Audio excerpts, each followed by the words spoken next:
तुही रे माझा मितवा या मालिकेच्या आजच्या भागाचे लेटेस्ट त्याचबरोबर इंटरेस्टिंग अपडेट भाग 2 आपण आपल्या आजच्या या व्हिडिओमध्ये जाणून घेणार आहोत। भाग 1 आधीच आपल्या चॅनलवरती अपलोड केला गेलेला आहे।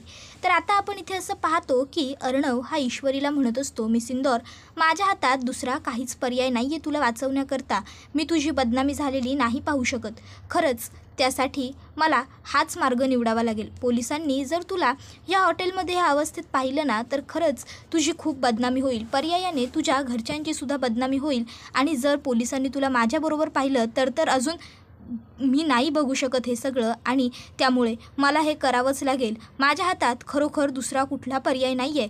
मी तुझी बदनामी झालेली नाही पाहू शकत, कधीच नाही पाहू शकत। त्याबरोबर आता इशूला मात्र कळत नसतं की अर्णवचं नेमकं काय सुरू आहे, कारण तिला तर व्यवस्थित शुद्ध नसते, म्हणजे ती शुद्धीवर असते खरी, पण अर्णव बोलतोय ते तिला कळत नसतं जास्त।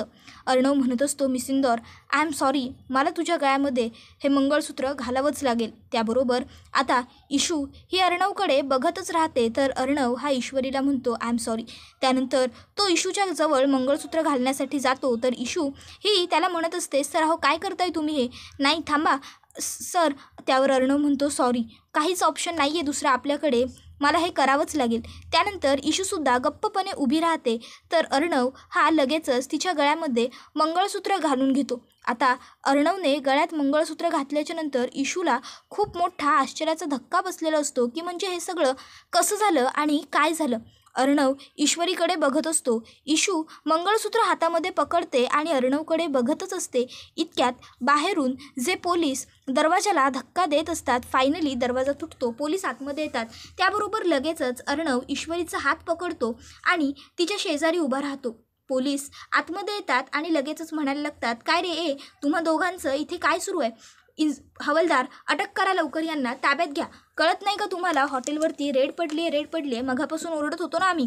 त्याबरोबर अर्णव म्हणतो, stop it, Mr and Mrs Arnav Raje Shirke आहे तिथे। आता mister and Mrs Arnav Raje Shirke हे जसं मीडिया ऐकते तसं ताबडतोब मीडिया ही लगेचच ईश्वरीला कव्हर करायला लागते। सगळं फुटेज ईश्वरीवरती येतं आणि अर्णववरती सुद्धा। अर्णव सांगत असतो की ॲक्च्युली आम्ही दोघे इथे अडकलोय। त्याबरोबर आता लगेचच इन्स्पेक्टर साहेब म्हणतात, अहो अर्णव राजे शिर्के, तुम्ही म्हणजे सात्विक फॅशनचे ओनर ना, बरोबर ना? त्याबरोबर अर्णव म्हणतो, गुड, बरोबर, सात्विक फॅशनचा ओनर। त्याबरोबर आता अर्णव ईश्वरीकडे बघायला लागतो तर इन्स्पेक्टर साहेब म्हणतात की अहो अर्णव राजे शिर्के, तुम्हाला माहीत नाही आहे का हे हॉटेल कसं आहे ते? तुम्ही इथे कशाला आलात, ते सुद्धा तुमच्या लग्नाच्या बायकोला घेऊन?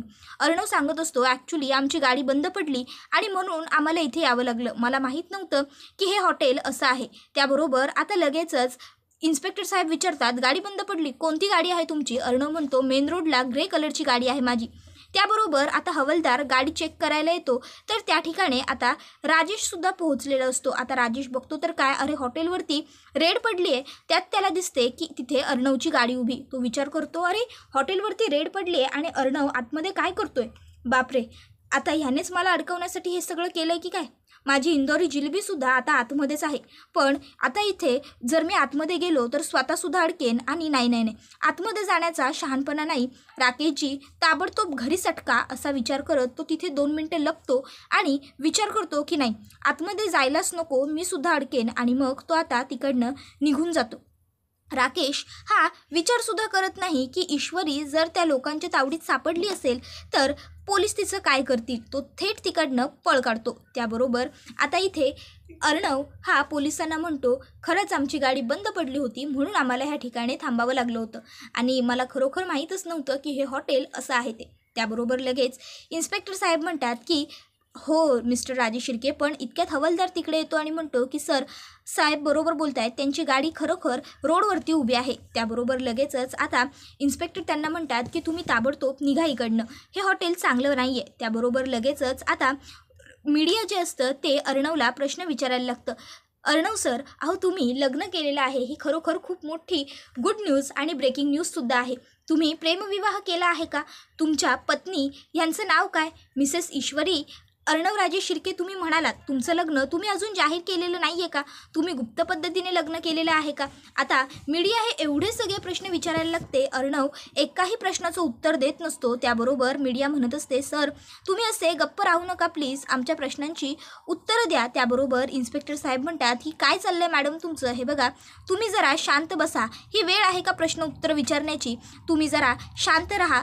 त्याबरोबर आता मीडिया ही प्रश्न विचारतच असते. मग इन्स्पेक्टर साहेब अर्णवला म्हणतात, साहेब तुम्ही निघा आता इकडनं, तुमचं इथे थांबणं चांगलं नाही आहे. त्याबरोबर लगेचच आता अर्णव हा इन्स्पेक्टर साहेबांना थँक्यू व्हेरी मच असं म्हणतो. त्याबरोबर इन्स्पेक्टर हे तिकडनं बाहेर पडून जातात. तर मीडियासुद्धा इन्स्पेक्टरच्या मागोमाग निघून जाते. ईश्वरीला चालण्याची सुद्धा शुद्ध नसते, त्यामुळे तिला एकटं सोडणं हे अर्णवसाठी योग्य नसतं. त्यामुळे अर्णव हा ईश्वरीच्या खांद्यावरती अलगद हात ठेवतो. एक हात ईश्वरीला पकडतो आणि म्हणतो चल, आणि मग तो ईश्वरीला अलगद बाहेर घेऊन येतो. आणि आता तो तिला तिथून घेऊन चाललेला असतो. त्या दरम्यान आता इशू ही खूपच जास्त घाबरलेली असते. त्यात तिला चक्करसुद्धा येत असते. अर्णव हा तिला घेऊन चाललेला असताना लोक विचारत असतात, सर तुमचा प्रेमविवाह आहे का? तुमचं ईश्वरी मॅडमवरती प्रेम आहे का? तुम्ही हे लग्न कधी केलं? तुमच्या घरच्यांची या लग्नाला संमती आहे का? घरच्यांची संमती आहे, घरच्यांना माहीत आहे का? सर काहीतरी उत्तर द्या प्लीज. अर्णव म्हणत असतो, हे बघा प्लीज तुम्ही एवढे सगळे प्रश्न विचारू नका. आता सध्या आम्हाला इकडनं बाहेर पडू द्या प्लीज. मला कोणत्याही प्रश्नांची उत्तरं द्यायची नाही आहेत प्लीज. आणि मग आता साईट व्हा असं म्हणत अर्णव हा कसा बसा गर्दीतून वाट काढत काढत ईश्वरीला घेऊन हा गाडीपर्यंत पोहोचलेला असतो. तर आता टी व्हीवरती ब्रेकिंग न्यूज बनलेली असते. The great businessman Arnav Rajesh Shirke यांनी आत्ताच सूत्रांकडून माहिती मिळाल्याप्रमाणे असं सांगितलं आहे की त्यांच्याबरोबर जी आत्ता मुलगी उभी आहे ती त्यांची बायको आहे. आपल्याकडे आहे त्याचा व्हिडिओ, ताबडतोब पाहूया अर्णव सर काय म्हणाले. त्याबरोबर आता अर्णव हा त्या व्हिडिओमध्ये स्पष्टपणे सांगत असतो की mister and Mrs Arnav Rajesh Shirke, ही माझी लग्नाची बायको आहे, मिसेस ईश्वरी अर्णव राजेश शिर्के. आणि आता मिसेस ईश्वरी अर्णव राजेश शिर्के असं नाव ज्यावेळेस लावण्य ऐकते, लावण्याच्या पायाखालची जमीनच सरकते. लावण्याच्याच काय, घरातल्या सगळ्यांच्याच पायाखालची जमीन सरकते.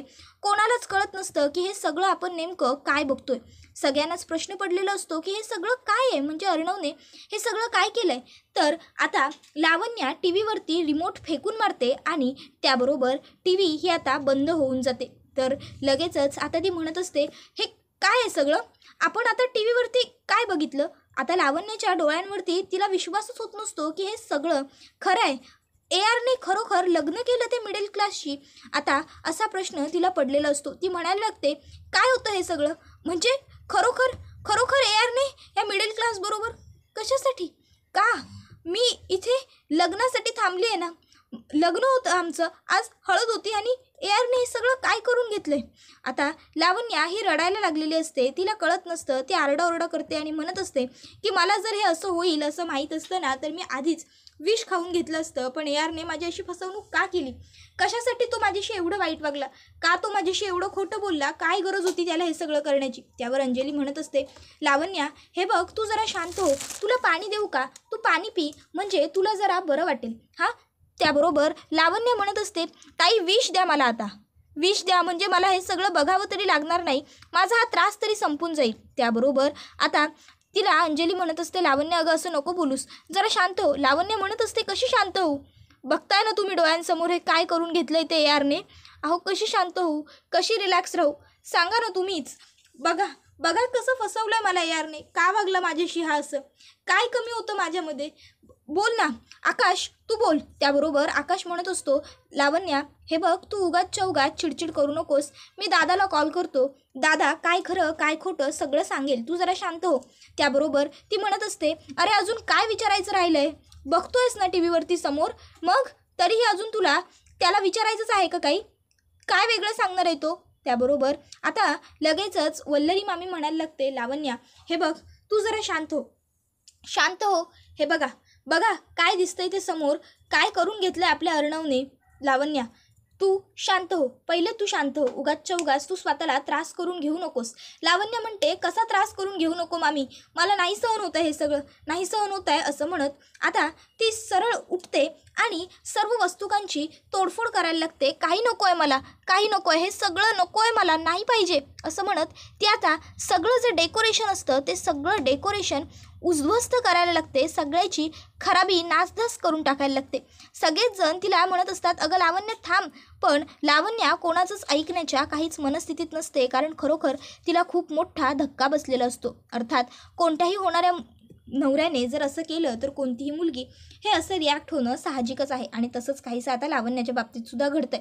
लावण्या हळदी समारंभ हे जे बॅनर बनवून घेतलेलं असतं ते सुद्धा फाडून टाकते आणि म्हणते काही नाही होणार इथे, हळद वगैरे काहीच नाही आहे. आणि मग आता ती सगळं फ्लॉवर पॉट वगैरे सगळं पाडायला लागते. त्याबरोबर आता सगळेजण डोक्यावरती हात मारून घेतात. कोणाला कळत नसतं की आता काय करायचं, लावण्याला कसं शांत करायचं. पण वल्लरी मामी धीर करते आणि लावण्याच्या समोर जाऊन लावण्याच्या दोन्ही हातांना घट्ट पकडून तिला उभं करते आणि म्हणत असते, लावण्या थांब, बास, स्टॉप इट.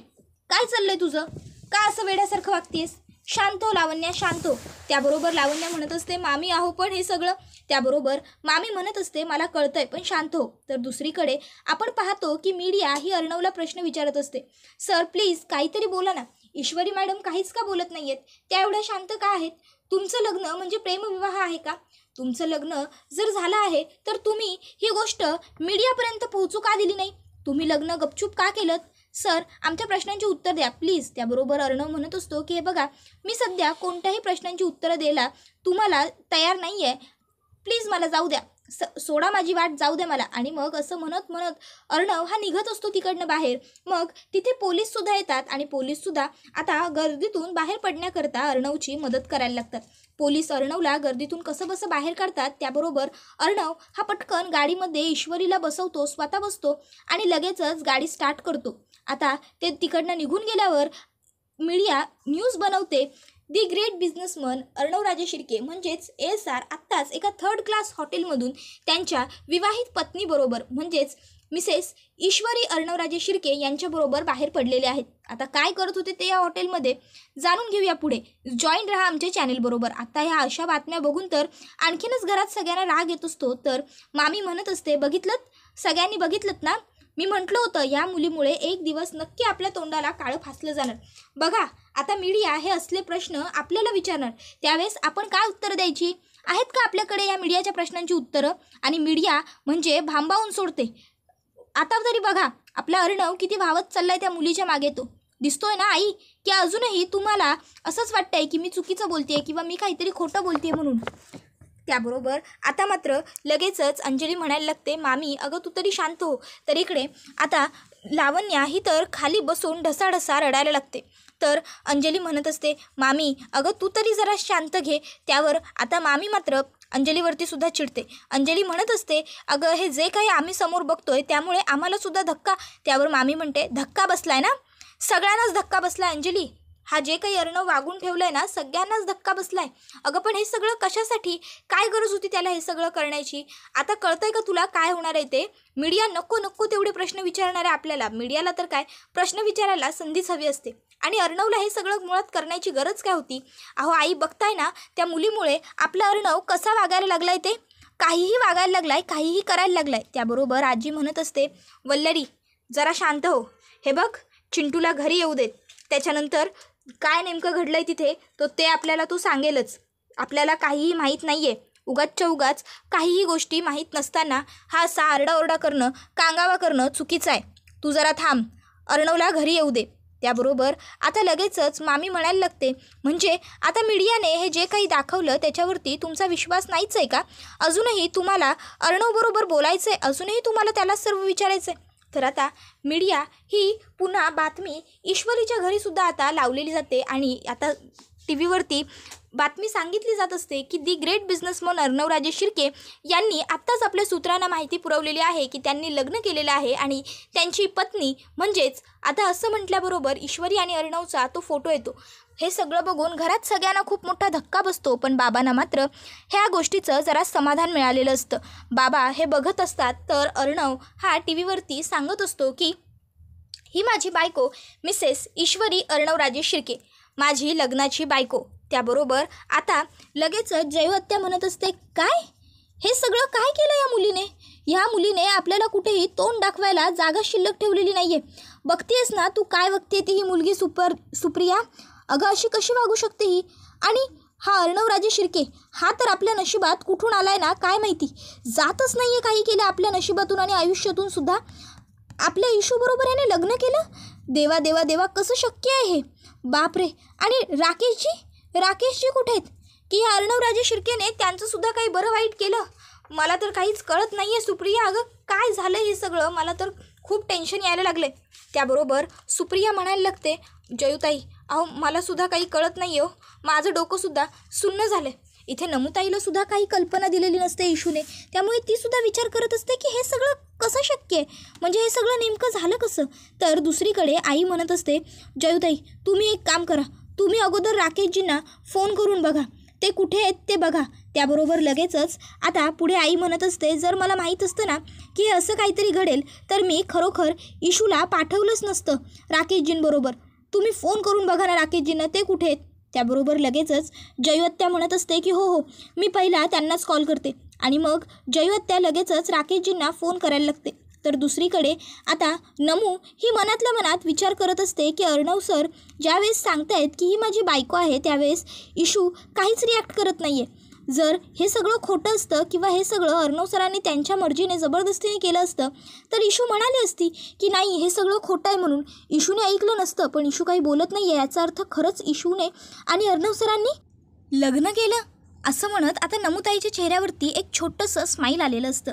तर इकडे आता आत्या म्हणत असते, काय आहे हे सगळं? नाही, तो अर्णवराजे शिर्के असेल मोठा श्रीमंत, पण त्याच्या घरचा. त्याला कोणी अधिकार दिला आपली परवानगी न घेता आपल्या इशूबरोबर लग्न करण्याचा? ते काही नाही. मी त्या हरामखोराच्या तावडीतून आपल्या इशूला सोडवून आणणार म्हणजे आणणारच, नाहीतर मी नावाची जयू नाही. बघ मी ईश्वरीला सोडवते की नाही ते. त्याबरोबर आता मात्र इकडे नमुताईला टेन्शन येतं की आता नेमकं आत्या करेल तरी काय आणि इशूला सोडवणार म्हणजे काय होणार. तर दुसरीकडे अर्णव हा ईश्वरीला विचारत असतो, miss Indore are you okay, तू ठीक आहेस ना? ईश्वरी अर्णवला म्हणत असते, गाडी थांबवा एक साईडला, गाडी लावा पहिले. त्याबरोबर अर्णव म्हणतो ओके ओके ठीक आहे मी गाडी थांबवतो 2 मिनटं. आणि मग लगेचच आता अर्णव हा एका ठिकाणी गाडी थांबवतो. त्याबरोबर आता इशू ही गाडीतून खाली उतरते. मग अर्णवसुद्धा आता गाडीतून खाली उतरतो. तो ईश्वरीला विचारत असतो, तू ठीक आहेस ना? त्यावर ईश्वरी अर्णवला म्हणत असते, काय केलं तुम्ही? हे मंगळसूत्र घातलं माझ्या गळ्यात, मंगळसूत्राचा अर्थ कळतो का तुम्हाला? अहो हा एक फक्त दागिना नसतो, हे काळे मणी खरोखर महत्त्वाचे असतात. ह्यांना यांचं पावित्र्य आहे, यांचं महत्त्व आहे. अहो दागिना नाही आहे हा, कधीही मनात आलं की घातला, कधीही मनात आलं की काढला. जिवंत नातं असतं हे नवरा बायकोचं. तुम्ही मुद्दाम केलं हे सगळं बदला घेण्यासाठी, मला माहिती आहे. मला तुमचं तोंडही बघायचं नाही आहे, लांब व्हा माझ्यापासून, लांब व्हा. त्यावर अर्णव म्हणत असतो, हे बघ मी जे काही केलं ना तेव्हा माझ्याकडे दुसरा कोणता पर्याय नव्हता म्हणून केलं, तुझ्यासाठीच केलं, तुला वाचवण्यासाठी, समजलं? त्यावर ईश्वरी म्हणते, तुम्ही पहिले लांब व्हा माझ्यापासून. मला माहिती आहे तुम्ही हे सगळं मुद्दामून बदला घेण्यासाठी केलं आहे. मला एक शब्दसुद्धा बोलायचं नाही आहे तुमच्यासोबत. मला मुळात ना तुमचं तोंडच बघायची इच्छा राहिलेली नाही आहे. का केलं हे सगळं? काय गरज होती तुम्हाला हे सगळं वागण्याची? मुद्दाम केलं तुम्ही ना, मला माहिती आहे. तुम्ही हे एवढं खाली कसं जाऊन वागू शकता सर? मला ना तुमच्याशी बोलण्याची सुद्धा आता इच्छा उरलेली नाही आहे आणि तुमचं तोंड पाहण्याची तर मुळातच नाही. अहो बदला घेण्यासाठी तुम्ही इतक्या खालच्या थराला जाल असं मला कधी वाटलं नव्हतं. तुम्ही माझ्या गळ्यात मंगळसूत्र घातलं, पण लक्षात ठेवा असं कोणीही कोणाच्या गळ्यामध्ये मंगळसूत्र घातलं म्हणून कोणी कोणाची बायको होऊन जात नसतं, लग्न होत नसतं असं. त्याबरोबर अर्णव म्हणत असतो, फाईन, नाही बघायचं ना तुला माझं तोंड? नको बघू, नाही दाखवत मी तुला माझं तोंड, पण गुपचूपपणे मी काय बोलतोय ते ऐकून घे. इशू अर्णवला मारत असते आणि म्हणत असते, नाही ऐकायचं मला तुमचं काही, नाही ऐकायचं, लांब व्हा माझ्यापासून. अर्णव म्हणतो, तुला ऐकावं लागेल. आणि मग तो ईश्वरीकडे पाठ करून उभा राहतो आणि मग ईश्वरीला सांगायला लागतो की तो राकेश तुला वाटतो तेवढा अजिबातच चांगला नाही आहे. अगं 1 नंबरचा फ्रॉड माणूस आहे तो, फेक माणूस आहे, फेक. त्याने माझ्या ताईबरोबर वकील आहे असं खोटं सांगून लग्न केलं. त्यानंतर आमच्या घरामध्ये घर जावई म्हणून राहायला लागला आणि आता तुझ्याशी सुद्धा खोटं बोलूनच तो लग्न करत होता. माझ्यावरती विश्वास पटत नसेलच ना तुला? 1 मिनटं थांब. आणि मग आता लगेचच अर्णव हा इशूला त्याच्या आणि अंजलीच्या लग्नाचा फोटो दाखवतो आणि म्हणत असतो, हा फोटो बघ, आता तरी कमीत कमी तुला खरं वाटेल, म्हणजे तरी तुला कळेल. त्याबरोबर आता ईश्वरीला तो म्हणत असतो, आता गप्प का आहेस? आता बोल ना काहीतरी. अगं बोल काहीतरी. इशू काहीच बोलत नाही. बराच वेळ ती गप्पच असते. अर्णव मागे वळून पाहतो तर इशू बेशुद्ध झालेली असते. त्यानंतर पुढील भागात आपण पाहतो की इशू ही अर्णवला म्हणत असते, असं कोणाच्याही गळ्यात मंगळसूत्र घातल्याने कोणीही नवरा बायको होऊन जात नाही. त्याबरोबर अर्णव म्हणत असतो की हे बघ, मला त्यावेळेस जे योग्य वाटलं तुला वाचवण्यासाठी ते मी केलं. त्यावर इशू म्हणत असते की पण मला मुळात हे लग्न मान्यच नाही आहे. मी तुमच्या नावाचं मंगळसूत्र घालून मिरवणार नाही आहे. आणि मग आता इशू ही अर्णवला म्हणत असते, माझ्या बाबांनी माझ्या आणि राकेशजींच्या लग्नाचं स्वप्न पाहिलं होतं आणि तुम्ही मुद्दामून बदला घेण्यासाठी ते सगळं खराब केलं आहे, बरोबर ना? आणि मग आता इशू लगेचच बाबांच्या जवळ येऊन बसते आणि बाबांना म्हणत असते, बाबा तुम्ही काहीच काळजी करू नका, हे सगळं खोटं आहे. मी हे मंगळसूत्र तुमच्या इच्छेविरुद्ध गळ्यात घालून कधीच नाही मिरवणार. माझ्या बाबांचं मन नसेल तर अर्णवराजे शिर्के यांच्या नावाचं मंगळसूत्र मी माझ्या गळ्यात ठेवणार नाही. त्याबरोबर आता इशू ते मंगळसूत्र काढायला लागते तर बाबा इशूचा हात पकडतात आणि इशूला ते करण्यापासून थांबवतात. त्याबरोबर इशूला खूप मोठा धक्का बसतो. इशू म्हणते, बाबा तर हा व्हिडिओ इथेच संपतो. व्हिडिओ आवडला तर व्हिडिओला लाईक करा, चॅनलला सबस्क्राईब करा आणि बेल आयकॉन प्रेस करा. पण त्याआधी मित्रांनो, हा भाग 2 आहे. भाग 1 मात्र नक्की पहा आणि त्यानंतरच भाग 2 पहा, म्हणजे भाग 2ची पूर्ण मजा तुम्हाला कळेल. चला तर मग आजच्या पुरतं इथेच थांबूया. पुढचा व्हिडिओ येईपर्यंत या व्हिडिओचा आनंद घेत राहा आणि पुढे काय घडणार, आता इशू आणि अर्णव यांचा सुखी संसार कसा सुरू होणार, तुम्हाला काय वाटतं ते आम्हाला कमेंट करून नक्की सांगा. धन्यवाद.